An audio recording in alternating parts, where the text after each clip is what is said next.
Alors, Monsieur Lucher, bonjour. Vous êtes donc le conservateur du musée de Carouge. Cette exposition Ushi Tozoto, elle est quand même assez ambitieuse, plus ambitieuse que les autres que vous faites d'habitude, non?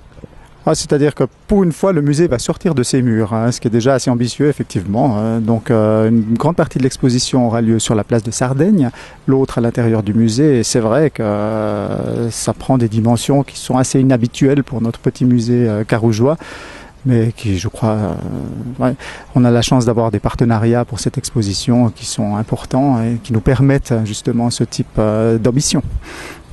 Alors cette exposition, elle a aussi une autre particularité, c'est qu'elle est en deux parties. Est-ce que vous pouvez nous parler un peu plus? Oui, alors l'idée était d'exposer des photos grand format de Mario Del Curto sur la place de Sardaigne dans un dispositif assez ingénieux, mis en place par un collectif assemblage de Genève. Donc Mario Del Curto a voyagé de nombreuses reprises au Japon et on a ramené un reportage photographique fantastique, des images d'une très très grande qualité. Et durant ses périples, il a rencontré plusieurs artistes avec qui il s'est lié d'amitié et il a invité 3 artistes à exposer ici au musée. Donc nous avons d'une part les photos grand format de Mario Del Curto sur la place de Sardaigne, d'autre part les artistes japonais invités ici au musée. Et une dernière question, si vous voulez bien, au fond, est-ce que cette exposition, la faire en été, c'était une bonne idée? Est-ce que c'était bien approprié comme période? Je pense, oui, parce que les photos exposées sur la place de Sardaigne sont visibles à toute heure de la journée. Donc on a effectivement, on peut visiter l'exposition de 6h du matin à 22h pratiquement. Donc il n'y a pas d'éclairage, les photos ne sont pas éclairées. Par contre, tant qu'il fait jour, on peut visiter l'exposition.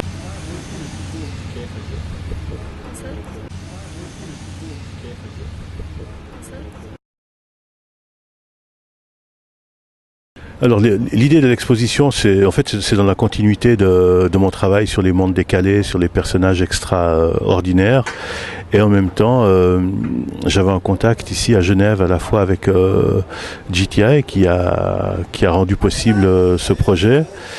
Et il fallait qu'il y ait un lien quand même avec Genève pour faire une exposition à Genève. Et avec l'histoire de la cloche de Shinagawa, le lien était tout trouvé. C'est-à-dire que c'est cette cloche qui a été retrouvée en Suisse, repérée par un collectionneur, Evio, qui l'a installée dans le parc de l'Ariana. Une délégation japonaise a repéré cette cloche. La ville de Genève l'a rendue à la ville de Shinagawa. Et en signe d'amitié et de reconnaissance, la ville de Shinagawa a fait une copie de cette cloche et elle l'a offerte à son tour à la ville de Genève. Et depuis lors, existe une association d'amitié entre Genève et Shinagawa. Donc j'ai fait un travail sur le quartier de Shinagawa, qui faisait le lien avec Genève. Et je trouve intéressant de photographier le quartier de Shinagawa parce que c'est un quartier, je dirais que c'est pas un des quartiers emblématiques, clichés, très très photographiés et très montrés du Japon et de Tokyo en particulier. Je dirais que c'est un quartier qui pourrait être ce que Mérin ou une cité, je sais pas, comme Plan-les-Ouates ou comme ça est à Genève. C'est-à-dire c'est plutôt un endroit, cité dortoir, qui est en train de se développer avec des constructions de quartiers modernes et de business actuellement. Mais c'est quand même essentiellement un quartier, je dirais, périphérique au grand centre de Tokyo. Donc il y a quelque chose du quotidien, quelque chose presque de la banalité dans ce quartier.